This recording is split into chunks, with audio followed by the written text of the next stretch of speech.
c'est Nia Amadou quartier Diamaguène membre du bureau exécutif quartier Diamaguène. Ndaje bi gi ngeen ko gisee li ko waral mooy problème mu espace public yi au niveau de Diamaguène la donc collectif mobilisation bi li ko waral mooy depuis un certain temps dañu remarqué benn tentative de spoliation des terres ou bien espace public au niveau de Diamaguène. Donc le cas de terrain Hongrie n'est qu'un prétexte mais en réalité c'est tous les espaces publics. Il y a terrain Hongrie, il y a terrain Breu, il y a le terrain Piqué. Maintenant collectif bi lu ñu bëgg mooy ñun am nañ un objectif boo xam ne dañ ci nekk bu ngeen gisee la mosquée là c'est des jeunes du quartier sans aucun moyen exceptionnel qui ont rassemblé leur fortune les 100 voilà juróomi dërëm yeeg fukki dërëmu nit ñi dajale ko ba defar ko. am nañ aussi yeneen objectifs yi ñu amoon ñi ngi xalaat dem ci poste de santé ñi ngi xalaat aménager yeneen espace pour école et cetera donc li ñu gis fii ci terrain bi nag ay nit di ñëw tantôt ñu ne diw ñoo ko moom tantôt ñu ne diw ñoo ko moom c'est ça que la jeunesse de Diamaguène nanguru koo nangu te mënu ko nangu mënul nekk bien public la notre camarade tout à l'heure ki wax il a parlé de patrimoine mooy loo xam ni benn mbir la mais askan wépp ko bokk te mënuñu ko séddoo terrain bii c'est le poumon de Diamaguène te poumon nit boo ko waxee ci doomu aadama mooy xol nit bu xolam dee nit ki dundatul développement wu dëkk askan fu mu mën a doon nekkul ci brique ak infrastructure ak bâtiment cadre de vie dafa am solo mooy les gens dañoo bëgg a jox sens ci seen dund ci kaw bu ngoon jotee ñu dajaloo ci benn bërëb ñi fubal ñi leen di seetaan bu ngoonee ñu ànd ñibbi loolu day def li ñuy wax cohésion sociale ki wax ci nasaraan wax na loolu. lii aussi dynamique bi mën a engagé yëpp xam nañ ko ñun parce que ci koñ bi lañ juddoo ci koñ bi lañ yaroo ci koñ bi la ñu màggee le premier habitant de ce quartier c'est notre grand-mère mère Caro Dimanche. fii damay wax ni c'est un village urbain mooy lan village boo fa demee da ngay dem village ñëpp xamante fii village la mën nañ ko wax ci benn côté mais c'est dans une zone urbaine ñëpp a xamante ki fi ñëkk a dëkk di suñu maam Caro Dimanche ba ki fi mujjee dëkk xam nañ ki fi dëkk kan la xam nañ ñi mu fi dëkkee xam nañ li ko fi indi ku fi loué xam nañ ko ku yor titre foncier xam nañ ko ku yor acte d'occupation xam nañ ko et qu'on ne nous fasse pas parler ñun ay ndaw lañ yoo xam ni li ñu yaakaaroon mooy problème yi bu amee am na foo xam ne dañoo jàppoon dañoo waroon suñuy bët xonk ñu dem fa ñu feral ñu régler suñu problème mais pas suñu jooy quartier bi di fi juddoo dynamique bii ngeen gis nag mu engagé wu mag ñi am na ñoo xam ne fii ay sport intéressé wu leen football ku fi yaakaar ne affaire football la da ngay nax sa bopp du affaire football ça dépasse le cadre de football c'est une affaire de culture c'est une affaire de sport c'est une affaire de loisir dafa laal gox bi ci sur tous les plans la laal gox bi mobilisation bi nag ñun naruñu koo arrêté koñ bi am na ay kilifa guñ ci war a avertir yëg nga ko benn kilifa ci koñ bi dina yëgu ko chef de quartier yëg na ko élu public yi fi nekk yëg nañ ko autorités yi fi nekk muy koñ bi les personnes ressources di ay mag ku ne dem nañ ci ñoom moo waral teewaay bii ngeen gis tey deuxièmement terrain bi dafa nekk cadre boo xam ni même au niveau de la zone ODCAV daf koy utiliser parce que à part le champ de course fii moo fi nekk foo xam ni parfois ay tournois lañ fi jël di ko fi organiser ñi ngi am une coopération boo xam ne c'est l'université de Thiès ñu am benn équipe bëgg benn collaboration buñ séq ak les ASC pour di fi entraîner parce que problème terrain de sport dafa manqué Thiès te nit ñi je le répète encore une fois développement seen dund nit ñi du lekk ak naan ak ay tabax ak i nangam cadre de vie daf ci bokk le dimanche boo ñëwee Diamaguène da ngay xam ni mooy moment de retrouvaille bi ñu am historique au niveau de Diamaguène tous les dimanches les vétérans di nga gis grand yoo xam ne dimanche ba dimanche nga leen gis kenn dëkkatu fi doxu nañ seen i kër fii suñuy kër yi bàyyi la suñuy maam ak suñuy baay ñoo fi dëkkoon ku am 60 ans jënd fi kër amu fi ñun ñi fi nekk suñuy papa ñoo nekkoon ay jaaykat ki ancien cheminot ki ancien policier ki ancien commerçant jënd koñ bi bàyyil ñu fi cet espace mu nekk le poumon de Diamaguène bàyyi fi terrain brun mu nekk le poumon de Diamaguène bàyyi fi terrain piqué mu nekk le poumon de Diamaguène bu ñu ñëw nag di ñu jox ay arguments yoo xam ni xel sax mënu ko nangu et à chaque fois on nous brandit l'argument ay famille religieuse et cetera on les respecte ay talibé lañ dynamique religieuse bu ñu mën a bokk fu famille religieuse bokk dañ lay jox sa cër jox la askan fonk la respecté la séq ak ñoom ñaan séq ak ñoom suñu bët bu xonkee ñu fajal ñu ko mais yaakaaruñu ci ñoom suñuy bët ñoom ñu koy xonkal te lii nag li mu mën a jur lépp foofu la jógee mbir mi non am na ci ñun nag dañoo bëgg a ànd ak li ñuy boole citoyenneté ak yar parce que tout à l'heure am nañ police lu mu waxee affaire yu mel nous sommes des légalistes groupe bi dafa am ay mag ñu ci nekk ñoo xam ne ñun waaye di wuñ ba leen di ñàkkal fayda te ñoom mag ñoo ngi duñ ko nangu quand je parle de talibé fii ku fi nekk am na foo xam ne yaakaar nga fa loo xam ne bu fa laalee dina am sa sensibilité bu mu laal donc danger bi mu mën a jur ak risque yi mu mën a am xam nañ ko bu baax a baax et nous les mesurons à juste niveau mais loolu lépp lañ ñaan mu yegg ci mag nag wala ay ndaw bu ñu nekkee ci secteur dañuy war di def li ñuy wax alerte mbir bu naree jug bu nee bërët ñi ci war a wax ci ñu ko mën a fay dem fay ko ñi ci mën a wax mu baax ñu wax ci mu baax moo tax bi ñuy wax sax ñun dañ ne diwee wax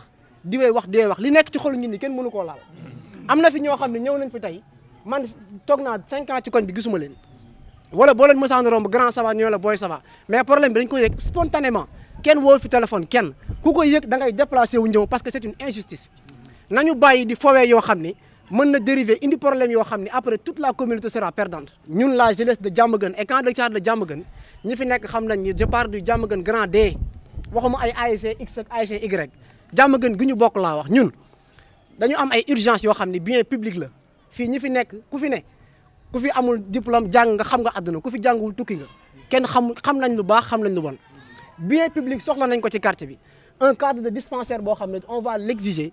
ñu defaral ñu ko mu nekk bien public ñëpp mais ci loolu ni mu amee sport dafa am solo ci dëkk culture dafa am solo ci dëkk te loolu kenn mënu koo def ci kër espace libre ñu ko mën a def on le répète mooy le terrain brun Hongrie bi mooy terrain brun bële mooy terrain Bidew bi mooy terrain Piquet bii loolu ñun jeunesse bi plan yi ñu ci bëgg a définir nañ ko mu nekk un plan stratégique bu leer naññ maintenant nag dañ fi ñuy dem dans les meilleurs délais mooy formaliser ko dafa am loo xam ne ñun ñaanuñu yàlla yegg ci mooy ñun ay ndaw lañ fii ñi fi teew ñëpp ku fi ne xamante nañu ci bët xamante nañ ci mbokk xamante nañ ci askan ñu bari dañuy bëgg ku lu jàmm ñëw ne voilà def leen nii defe leen nii dinañ leen déglu mais li wóor ba wóor mooy li feeñ ci xolu ñit ñi ak ci dënnu ñit ñi ba ne ci affaire bii ndax du yëfu këru kenn du yëfu néegu kenn ni mu méttee nit ñi buñ ko teelu ta saafara ki teg ko ci suuf terrain bi ñu bàyyi di ki tudd ay famille X ak ay famille Y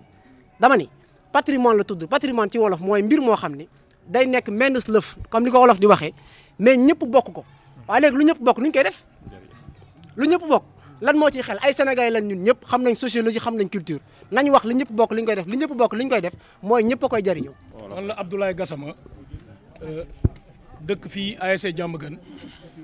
nekk aussi ndaw nekk représentant ci wàllu collectif bi comme ni ko sama naataangoo yi waxee lii du mbiru ASC nag day mbiru quartier lëmm mais dépassé na quartier daa transcender quartier yi dem ci ay yeneen structure yu gën a féete kaw quartier bi te loolu dinañ ci rafetlu teewaayu structure yi nga xamante ni dañuy yëngu ci wàllu tàggat yaram muy ODCAV ak ORCAV ba ci zone 5B bii ñu bokk te seen i représentant taxaw fii sama ginnaaw président ODCAV taxaw fi waa zone yi ñu ngi nii sama ginnaaw doyen yi ak sage quartier bi yëpp taxaw fi ñooñu nag jërëjëf lañ leen ameel jeunesse bi mënuñu leen a fàtte ndax lii ñuy xeex amaana sax ñoom ay mag lañu seen wàllu wéy na mais jeunesse bii fi nekk Diamaguène dafa am lu ko ñëpp xamee ku ne Diamaguène wax loo xamante ni ay tur ci wàllu sport ak ci wàllu culture ñu nit ñi ràññee ci adduna bi te loolu bu ñu ko amee li leen ko may mooy espace bu ñu mënoon di defee seen sport. tey jii nag bërëb yooyu lañ gis nit ñi di ko bëgg a salfaañe ñu taxaw ànd ci di ko xeex bi nag bu ngeen gisee mu demee nii dafa am yoo xamante ni dafa xew ci jamono muy mbas mi am yoo xam ne ñun tamit ay légaliste lañu bëgg ñoo tàbbi ci loo xam ne day nduru loo xam ne du yëfi yoon. moo tax ñu defee ko fii defee ko ci nii ci taar bii ñu ko defee ak ci nit ñi ñu ko defee ci civilisé li am solo nag ñu koy lancé ci message mooy dinañ dem ci yeneen palier li xew nag boo koy wax nit ñi da nga leen di wax li ko tax a jóg xëy na nu bis gis li ñu desee ci ay espace ay nit di ñëw di ko nat jéemu ñoo xam lan mooy légalité bi mais damaa wax ni la légitimité day jël le dessus sur la légalité parce que légitimité mooy fondé légalité te ñun ñoo légitime parce que nag ab dëkk boo fa dëkkee am na ci loo xamante ni sama naataango yi wax nañ ko mënu ma ci dellu siwaat day guddal ay wax mooy li ñu moom nag la ñuy taxawal nii donc ñu ngi ciy remercier ñëpp di wax nag ni ñi ngi lancé appel Diamaguène di lancé appel li wër Diamaguène di lancé appel Thiessois yi di lancé appel ñi nga xam ne justice ak droit moo leen tax di jóg ñu bàyyi seen xel ci mbir mi ndax lii nag day phénomène te daa xew la xew Ndengeleer xew feneen ak feneen ñun duñ ko nangu fii c'est en zone urbaine bu fi xewee du ñu jaaxal mais jël nañ suñuy matukaay du ñu dellu ginnaaw du ñu reculer te amuñ ci lenn loo xamante ni dinañ ci teg xel lii moom ku ko fi nar a jëlee da nga ñu fiy jëlee ba noppi doog ko fee sàmm. Face à l'urgence concernant le problème de spoliation du terrain Hongrie de Diamaguène, les différentes entités, associations, ASC Diamaguène, ASC Bidew bi, ASC Bokk Jom, Renaissance Diamaguène se mobilisent pour dénoncer cette ignoble tentative. C'est l'occasion ainsi de mettre sur pied une commission permanente pour le règlement définitif des questions liées aux espaces libres du quartier, qui font l'objet de plusieurs convoitises. Les dites associations, après concertation, envisagent de définir les modalités de formalisation et de mise en œuvre de ces espaces qui serviront de biens publics, postes de santé, terrains de sport, activités culturelles. En ce qui concerne le terrain Hongrie, nous rappelons que ce terrain est un patrimoine de Diamaguène qui, tous les jours, est le point d'affluence des centaines de jeunes qui y pratiquent du sport, des tournois et d'autres activités culturelles. Pour cela, les associations du quartier, après avoir dénoncé avec la manière énergique cette tentative de spoliation, avertissent l'opinion nationale sur les dangers d'une telle aventure et s'engagent ainsi à poursuivre la lutte sans faille pour barrer toute tentative de dépossession de son patrimoine. Ceci, avec la complicité d'une certaine frange de l'administration qui essaie de l'octroyer à un genre de président. Au vu de tous ces risques qui menacent la paix et la cohésion sociale, le collectif prend en témoin la presse et toute l'opinion nationale de son engagement pour le respect de la légitimité du cadre de vie de ces populations. Le collectif Diamaguène, la lutte continue, vive Diamaguène.